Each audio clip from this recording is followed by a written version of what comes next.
absurdos, que no dan para nada. En los últimos meses, en los meses recientes, algunos bancos están aumentando el límite del plástico de forma, sí, cautelosa, pero también en algunos otros de manera progresiva con algunos clientes. Siguen siendo montos bajos, no es una gran opción, pero ya comienzan algunas tarjetas a recobrar su uso, ¿no? El aumento puede ser de 150, 200, en algunos casos hasta 400 bolívares. En este último estamos hablando de unos $90 a la tasa de cambio oficial del día, que para algo da, ¿cierto? Para una pequeña emergencia, y me refiero con emergencia a lo mejor a un almuerzo en alguna esquina, o la compra de un artículo o algunos pocos, no más de eso. Y de ello queremos hablar, y lo hacemos con Ronald Balsa, economista, decano de la Facultad de Ciencias Económicas y Sociales de la Universidad Católica Andrés Bello. Profesor Balsa, qué gusto saludarle. Buenos días, el gusto es mío. Saludos. Ronald, hemos hablado con muchos sectores en los últimos meses y todos hablan de la necesidad de que vuelva el crédito, de que vuelvan los préstamos, por ejemplo, de que la banca se active en ese sentido. Bueno, ¿qué permite ahora que los bancos comiencen a mejorar en algo ese servicio? ¿Es que los bancos podían hacerlo, pero son tan malos y tan capitalistas que no querían ayudar a la gente? ¿Por qué no se daba y por qué ahora sí?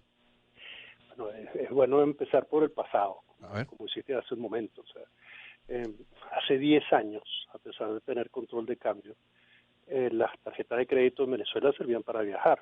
O sea, se Ujú. depositaban allí unos bolívares con los que se podían comprar dólares a Cadivi y las tarjetas eran aceptadas en todo el mundo. O sea, y hace 20 años, antes de empezar el control de cambio, los bancos venezolanos ya estaban interconectados con otros bancos en otros países y se podían hacer transferencias en dólares, comprar dólares a través de internet y utilizar las tarjetas de crédito para viajar. La misma tarjeta Ujú. que el venezolano tenía en su país la podía utilizar en cualquier país del mundo y se le recibía, y la transacción de pasar de dólares a bolívares se hacía de inmediato, y el turista no tenía ni que preocuparse por eso, ni quien lo recibía en otra parte del mundo tampoco. Es decir, eran unas tarjetas que tenían no solamente un límite de crédito suficiente para viajar, o suficiente para hacer compras por internet, Sí, y que eran aceptables en sí. cualquier parte del mundo, sino que se hacían con la misma representación del banco venezolano que las había emitido, ¿no?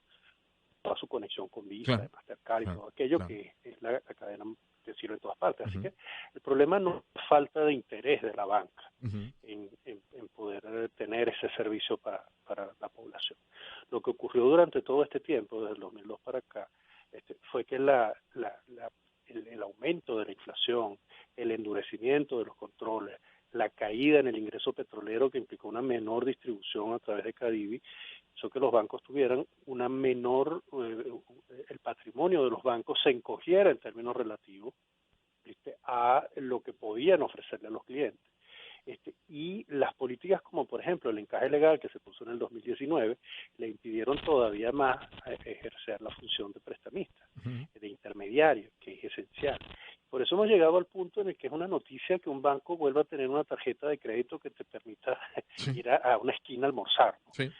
Porque las políticas que siguió el gobierno, que lo hicieron un sistema financiero tremendamente frágil, vulnerable y pequeño, le impidió incluso darle crédito de consumo, imagínate tu crédito a la construcción o crédito a la inversión en compra de equipo al sistema financiero venezolano. Mm. ¿Y ¿De qué depende, más allá de esta decisión reciente que han adoptado algunos bancos, de qué depende de que esas tarjetas nuestras puedan ser utilizadas de nuevo en el exterior, aunque sea con ese monto? No, supongamos que sean los mismos $90. ¿Con qué tiene que ver? ¿Tiene que ver con las sanciones? ¿Tiene que ver con las sanciones que no solo son las de Estados Unidos? ¿Qué tiene que volver a pasar para que yo ese plástico mío en Venezuela pueda utilizarlo fuera? Bueno, en primer lugar es que tengamos recursos dentro dentro de las tarjetas para poder hacer las compras, ¿no? Yo recuerdo que antes podíamos comprar por Amazon libros y podían Sí, llegar acá sin ningún problema, ¿no? sí. No había sanciones cuando eso, efectivamente, pero había dentro de los bancos había la posibilidad de tener esa transacción con la banca internacional, a través de la banca internacional. Lo que es indispensable es que no solamente por el tema de las sanciones, que ha impuesto todo aquello que llaman el sobrecumplimiento, ¿no? Por parte de algunos clientes y del sistema financiero en general, Ujú. sino que nosotros tengamos acceso a comprar dólares incluso en nuestro país a través del sistema financiero y tengamos depositado en el banco esos dólares. ¿Por qué nosotros podíamos hacerlo en el 2002 con control de cambio? Porque el gobierno era el que asignaba a los bancos la posibilidad de comprarle los dólares a través del Banco Central de Venezuela. Es decir, los dólares estaban en alguna parte. Porque si nosotros presentamos esa tarjeta en los Estados Unidos para pagar algo en dólares, el sistema va a tener que cobrarle los dólares a alguien y el Banco en Venezuela no los tiene, porque el Banco Central no le ha autorizado Ujú. la posibilidad de venderlos y Claro, el gobierno ha limitado la posibilidad de tener fondos en dólares que sean transferibles entre bancos de nuestro país. claro. Lo primero sería cambiar esa legislación en nuestro país o esas limitaciones sobre la banca en nuestro país que se han ido imponiendo durante todo este tiempo. Si no tenemos eso, Ujú. con sanciones o sin sanciones, no Exacto. podemos hacer nada en el exterior. Y hablando de sanciones, quiero abrir paréntesis porque acabamos de conversar con Pedro Pablo Peñalosa a propósito de una carta que fue publicada la semana pasada, firmada por un grupo de 25 personas, entre ellos hay economistas, hay periodistas de la fuente económica, hay gremialistas, hay empresarios, hay politólogos, hay gente que estudia la opinión, encuestadores, etcétera, etcétera, que solicitan a grandes rasgos sobre todo que se eliminen las sanciones impuestas a la venta del petróleo en Venezuela. ¿Cómo lo ve, profesor Balsa? Porque luego se abre el debate, ¿no? Es que si antes deben venir los cambios en la política, no, antes deben venir los cambios en la economía, no, es que se puede con Nicolás Maduro al frente del Ejecutivo, no, es que no se puede con él. ¿Cómo lo ve? Bueno, es que yo no distingo entre economía y política. O sea, a mí me sorprende a veces esa separación, Ujú. porque la política está relacionada justamente con el manejo de los recursos, ¿no? Y con los derechos que todos tenemos para conocer cómo esos recursos se manejan e incidir en el modo, o sea, en el que se distribuyen. Por ejemplo, si yo les digo a ustedes que yo pienso que el presupuesto es esencial para que nosotros podamos intervenir en las políticas de de nuestro entorno, es porque justamente allá van los recursos que deberían ir a salud o a educación. Es el gasto que se hace y que yo sospecho que pues es interés común incidir sobre él. Por supuesto, para gastar hay que tener ingresos. Ujú. Y en nuestro país recientemente hay un impuesto sobre las transacciones financieras en dólares que se plantea sin haber presentado presupuesto en ningún momento. Ujú. Es decir, nosotros vemos que se recogen ingresos por un lado y no sabemos qué destino va a tener. Por eso para mí siempre ha sido esencial la política interna del gobierno para poder uno poder incluso evaluar cuál ha sido el efecto de las sanciones sobre esto.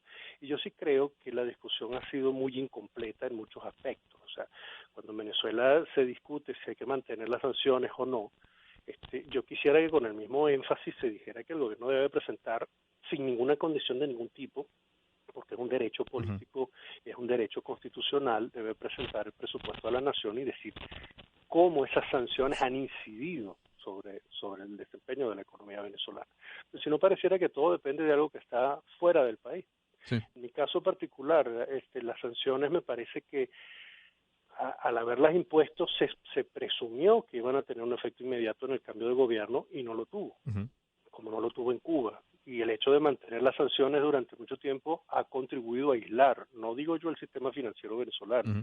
sino ha contribuido a aislar en buena medida al gobierno de Venezuela con respecto a los Estados Unidos y la Unión Europea y lo ha acercado a Rusia y lo ha acercado a China y lo ha acercado a otros países.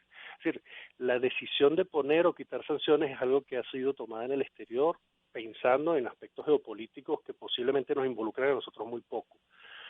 Dirigirse al gobierno para pedirle que quite las sanciones, al gobierno de los Estados Unidos para que quite las sanciones, porque eso va a mejorar nuestros problemas, posiblemente es tener una visión parcial e incompleta de lo que pasaría después. No digo yo que hay que Ujú. mantenerlas para sacar el gobierno, obviamente eso no ocurrió y no va a ocurrir, Ujú. por el contrario lo va a acercar y lo va a seguir acercando a otros. Así que para mí el problema clave lamentablemente sigue estando dentro de Venezuela y no Sí, afuera. sí. Profesor Barza, volviendo, y ya para cerrar, volviendo al tema bancario y producto de esta decisión de aumentar en algo algunos límites en algunas tarjetas de crédito, ¿cree que hay otras medidas que pueda tomar la banca en las próximas semanas o meses? Decisiones, digo, que pueda tomar sin la intervención del Ejecutivo y ajustadas, claro, a la ley, ¿o no tiene mayor margen de maniobra la banca en Venezuela? Bueno, el margen de maniobra sigue estando en la relación que no vemos con las autoridades supervisoras del gobierno. O sea, ¿cómo puede lograr convencerlos a hacer que estas legislaciones que se han impuesto sobre la banca, estas normas que se han puesto, que le han limitado la oferta de productos en dólares, por ejemplo, se vayan suavizando o eliminando? O sea, yo comenzaba hablándote Sí. del sistema financiero de hace 20 años, porque en nuestro país la interconexión de la banca con el resto del mundo es algo que estaba tecnológicamente ya resuelto hace 20 años. Este aislamiento en el que estamos es consecuencia justamente de esa imposición de controles en un país cada vez con menos ingresos petroleros antes del tema de las sanciones, porque nosotros recordemos que nuestras tarjetas de crédito no sirven desde antes de 2017, ¿no? Sí. Era la historia que servían para abrir puertas a los que sabían abrir puertas con tarjetas de crédito. Sí.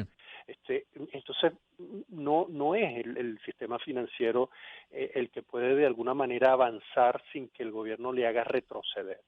Por eso yo pienso que lo que pueden hacer en este momento es seguir explicando y seguir justificando la necesidad de ampliar los productos que pueden ofrecer en un país que espero yo no vuelva a caer en una hiperinflación, porque ya lo que el gobierno podía comprar con esos bolívares que emitió ya lo compró, ya lo tiene, ya generó una redistribución en el ingreso y en la riqueza en nuestro país que le favorece, y pues el sistema financiero no puede avanzar en un país que tiene una inflación permanente y controle al manejo de distintas monedas en tiempos como los nuestros. Y cuando usted habla de abrir puertas con la tarjeta de crédito, no es en sentido figurado, a eso se refiere. Literal. Literalmente. Gracias, profesor. Un placer. Un gusto, Hasta un luego. gusto siempre. Es Ronald Valls, economista, decano de la Facultad de Ciencias Económicas y Sociales de la Universidad Católica Andrés Bello. Son las 7.